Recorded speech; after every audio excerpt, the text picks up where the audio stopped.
ओम शांति। 3 जून 2022 बाबा के महावाक्य। मीठे बच्चे, यह खेल है कब्रिस्तान और परस्तान का। इस समय कब्रिस्तान है, फिर परस्तान बनेगा। तुम्हें इस कब्रिस्तान से दिल नहीं लगानी है। प्रश्न: मनुष्य कौन सी एक बात को जान ले तो सब संशय दूर हो जाएंगे? उत्तर: बाप कौन है, वह कैसे आते हैं, यह बात जान ले तो सब संशय दूर हो जाएंगे। जब तक बाप को नहीं जाना तब तक संशय मिट नहीं सकते। निश्चय बुद्धि बनने से विजय माला में आ जाएंगे, लेकिन एक एक बात में, सेकंड में पूरा निश्चय होना चाहिए। गीत: छोड़ भी दे आकाश सिंहासन। ओम शांति। बाप बैठ बच्चों को समझाते हैं। यह है बेहद का रूहानी बाप। आत्माएं सभी रूप तो जरूर बदलती हैं, निराकार से साकार में आते हैं पाठ बजाने कर्म क्षेत्र पर।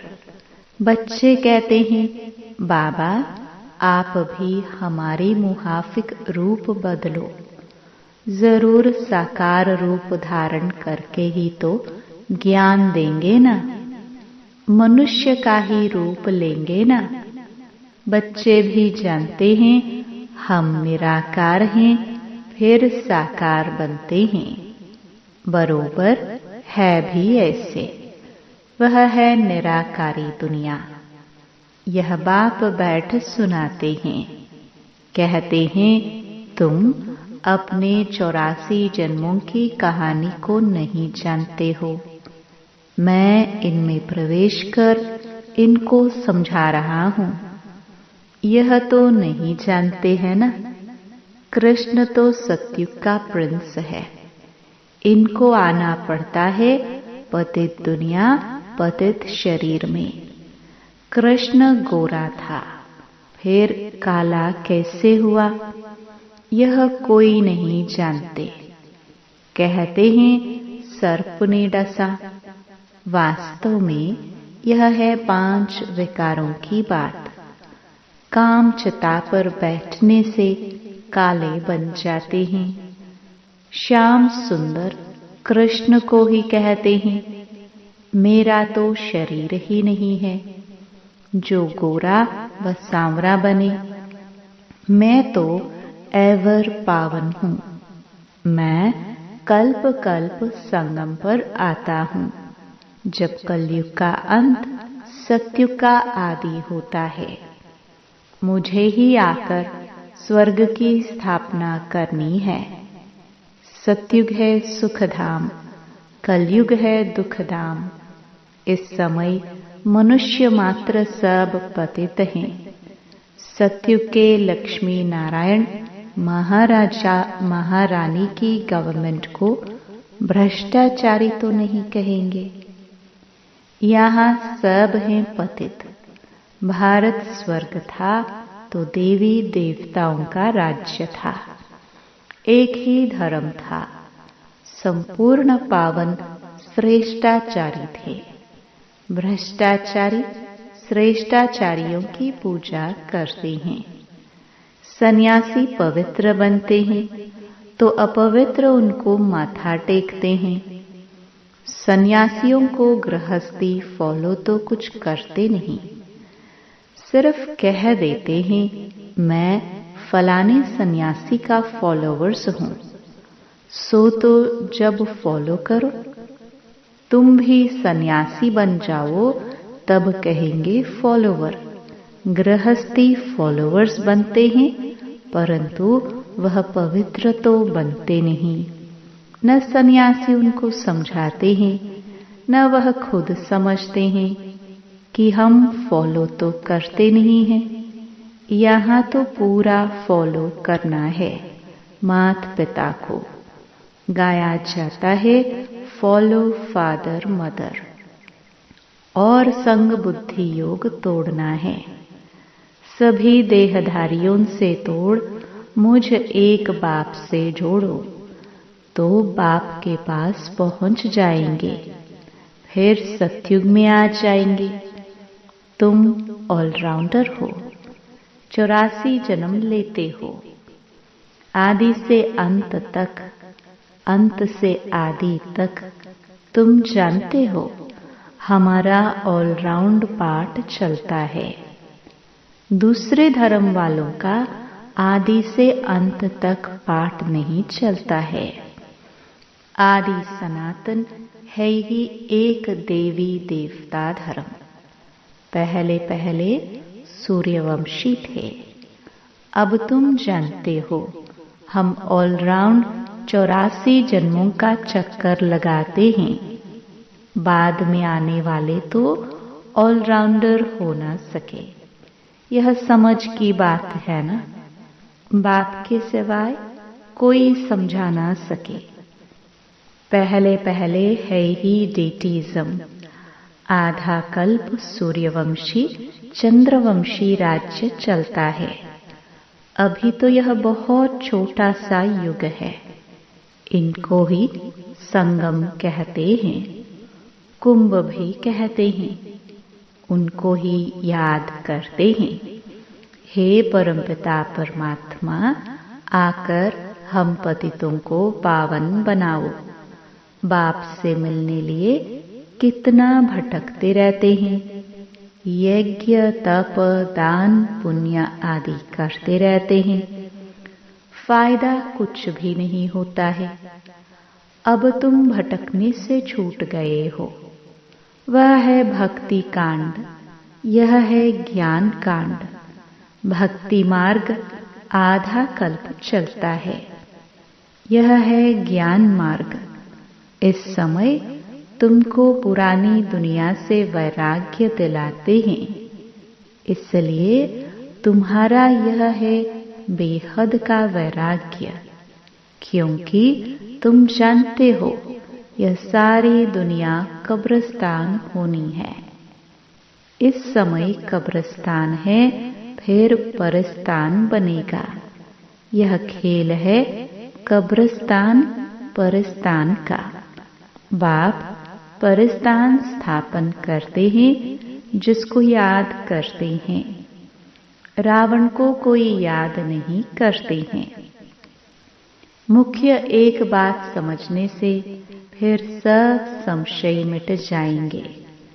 जब तक पहले बाप को नहीं जाना है तो संशय बुद्धि ही रहेंगे। संशय बुद्धि विनश्यन्ति। बरोबर हम सब आत्माओं का वह बाप है। वही बेहद का वर्षा देते हैं। निश्चय से ही विजय माला में पिरो सकते हैं। एक एक अक्षर में सेकंड में निश्चय होना चाहिए। बाबा कहते हैं तो पूरा निश्चय होना चाहिए। बाप निराकार को कहा जाता है। ऐसे तो गांधी को भी बापूजी कहते थे, परंतु यहाँ तो वर्ल्ड का बापूजी चाहिए ना। वह तो है ही वर्ल्ड का गॉड फादर। वर्ल्ड का गॉड फादर वह तो बहुत बड़ा हुआ ना। उनसे वर्ल्ड की बादशाही मिलती है। ब्रह्मा द्वारा स्थापना होती है विष्णु के राज्य की। तुम जानते हो हम ही विश्व के मालिक थे। हम सो देवी देवता थे। फिर चंद्रवंशी वैश्यवंशी शूद्रवंशी बने। इन सब बातों को तुम बच्चे ही समझते हो। बाप कहते भी हैं इस मेरे ज्ञान यज्ञ में विघ्न बहुत पड़ेंगे। यह है रुद्र ज्ञान यज्ञ। इससे विनाश ज्वाला प्रज्वलित होती है। इसमें सारी पुरानी दुनिया खत्म हो, एक देवता धर्म की स्थापना हो जाएगी। तुमको समझाने वाला बाप है, वह सच बोलते हैं। नर से नारायण बनने की सत्य कथा सुनाते हैं। यह कथा तुम अभी ही सुनते हो, यह कोई परंपरा नहीं चलता है। अब बाप कहते हैं, तुमने 84 जन्म पूरे किए हैं, अब फिर नई दुनिया में तुम्हारा राज्य होगा। यह है राजयोग का ज्ञान। सहज राजयोग की नॉलेज एक परमपिता परमात्मा के पास ही है, जिसको प्राचीन भारत का राजयोग कहते हैं। बरोबर कलयुग को सतयुग बनाया था, विनाश भी शुरू हुआ था। मुसलों की ही बात है। सतयुग त्रेता में तो कोई लड़ाई होती नहीं, बाद में शुरू होती है। यह मुसलों की है लास्ट लड़ाई। आगे तलवार से लड़ते थे, फिर बंदूकबाजी चलाई, फिर तोप निकाली, अब बॉम्ब्स निकले हैं। नहीं तो सारी दुनिया का विनाश कैसे हो। फिर उनके साथ नेचुरल कैलामिटीज भी है। मुसलधार बरसात, फैमिन, यह है नेचुरल कैलामिटीज। समझो अर्थक्वेक होती है, उसको कहते हैं नेचुरल कैलामिटीज। उसमें कोई क्या कर सकते हैं। कोई ने अपना इंश्योरेंस भी किया हो तो कौन और किसको देगा। सब मर जाएंगे, किसको कुछ भी मिलेगा नहीं। अभी तुम्हें फिर इंश्योर करना है बाप के पास। इंश्योर भक्ति में भी करते हैं, परंतु वह आधा कल्प का रिटर्न मिलता है। यह तो तुम डायरेक्ट इंश्योर करते हो। कोई सब कुछ इंश्योर करेगा तो उनको बादशाही मिल जाएगी। जैसे बाबा अपना बतलाते हैं, सब कुछ दे दिया, बाबा पास फुल इंश्योर कर लिया तो फुल बादशाही मिलती है। बाकी तो यह दुनिया ही खत्म हो जाती है। यह है मृत्यु लोक। किनकी दबी रहेगी धूल में, किनकी राजा खाए। जब कहाँ आग लगती है व कोई आफत आती है तो चोर लोग लूटते हैं। यह समय ही अंत का है, इसलिए अब बाप को याद करना है, मदद करनी है। इस समय सब पतित है, वह पावन दुनिया स्थापन कर ना सके। यह तो बाप का ही काम है। बाप को ही बुलाते हैं, निराकारी दुनिया से आओ, आकर रूप धरो। तो बाप कहते हैं, मैं साकार में आया हूँ, रूप धरा है, परंतु हमेशा इसमें नहीं रह सकता हूँ। सवारी कोई सारा दिन थोड़े ही होते हैं। बैल की सवारी दिखाते हैं, भाग्यशाली रथ मनुष्य का दिखाते हैं। अब यह राइट है या वह गौशाला दिखाते हैं ना, गौ मुख भी दिखाया है। बैल पर सवारी और फिर गौमुख से नॉलेज देते हैं। यह ज्ञानामृत निकलता है, अर्थ है ना। गौमुख का मंदिर भी है। बहुत लोग जाते हैं तो समझते हैं गौ के मुख से अमृत टपकता है, वह जाकर पीना है। 700 सीढ़ियां हैं। सबसे बड़ा गौमुख तो यह है। अमरनाथ पर कितनी मेहनत कर जाते हैं, वहां है कुछ भी नहीं, सब ठगी है। दिखाते हैं शंकर ने पार्वती को कथा सुनाई, अब क्या पार्वती की दुर्गति हुई जो उनको कथा बैठ सुनाई। मनुष्य मंदिर आदि बनाने में कितना खर्चा करते हैं। बाप कहते हैं खर्चा करते करते तुमने सब पैसे गवा दिए हैं। तुम कितने सॉल्वेंट थे, अब इनसॉल्वेंट बन गए हो। फिर मैं आकर सॉल्वेंट बनाता हूँ। तुम जानते हो बाप से हम वर्षा लेने आए हैं, तुम बच्चों को दे रहे हैं। भारत है परमपिता परमात्मा का बर्थ प्लेस, तो सबसे बड़ा तीर्थ हुआ ना। फिर सर्व पतितों को पावन भी बाप ही बनाते हैं। गीता में अगर बाप का नाम होता तो सभी यहाँ आकर फूल चढ़ाते। बाप के सिवाय सभी को सद्गति कौन दे सकता। भारत ही सबसे बड़े से बड़ा तीर्थ है, परंतु कोई को मालूम नहीं है। नहीं तो जैसे बाप की महिमा अपरम अपार है, वैसे भारत की भी महिमा है। हेल और हेवन भारत बनता है। अपरम अपार महिमा है ही हेवन की। अपरम अपार निंदा फिर हेल की करेंगे। तुम बच्चे सचखंड के मालिक बनते हो। यहाँ आए हो बाबा से बेहद का वर्षा लेने। बाप कहते हैं मन मना भव और सबसे बुद्धि योग हटाए मामेकम याद करो।